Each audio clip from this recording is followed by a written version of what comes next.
Hello' everyone, এতিয়া মই যাব লৈছোঁ গোলাঘাটলৈ অলপ বজাৰ কৰিব। আজি মা নাযায়, দাদা আৰু মই যাম। ভিডিঅ'টো কি হয় আগলৈ চাই থাকক।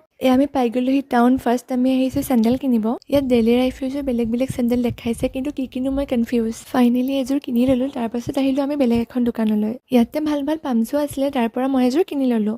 এতিয়া আহিছোঁ আমি দাদাৰ কাপোৰ কিনিবলৈ। ইয়াৰ পৰাই সি এটা জিন্স আৰু শ্বাৰ্ট ল'লে। তাৰপাছত আহিলোঁ এই দোকানখনলৈ। ইয়াতে এনেকুৱা টাইলছ অৰ্ডাৰ দিবলৈ আছিলে, দি ল'লোঁ। ইমান ফুৰি ফুৰি মোৰ ভোক লাগি গৈছে। এতিয়া আহিছোঁ খাবলৈ। ইয়াতে ৰোল অৰ্ডাৰ দিছোঁ। এয়া ৰোল খাই কৰি ল'লোঁ। এতিয়া আহিছোঁ মোৰ কিতাপ এখন নিবলৈ। এয়া কিতাপ লৈ ল'লোঁ। এতিয়া আহিছোঁ আকৌ ম'ম' খাবলৈ। এইফালে ইহঁত দুটাক চাই থাকোঁতে এয়া মোৰ ম'ম' আহি গ'ল। এইফালে মই ম'ম' খাই থকা দেখি সিও আহি পাই গ'লি খাবলৈ, তাকো অলপ দি দিলোঁ। এতিয়া আহিছোঁ আমি যমুনা পাৰ্কৰ চাইডত চানা খাবলৈ। মই চানা খাই বেয়া পাওঁ, সেইকাৰণে মই খাইছোঁ জালমুড়ি আৰু মালৈও পেক কৰি লৈ লৈছোঁ। খাই কৰি এতিয়া আমি ঘৰলৈ আহি আছোঁ। আৰু এয়া আহি থাকোঁতে ঘৰলৈ পিঁয়াজি আৰু ৰসগোল্লা লৈ ল'লোঁ। আৰু এয়া আমি পাই গ'লোহি ঘৰ। আজিৰ ভিডিঅ'টো ইমানেই আছিলে। থেংক ইউ ফৰ ৱাচিং।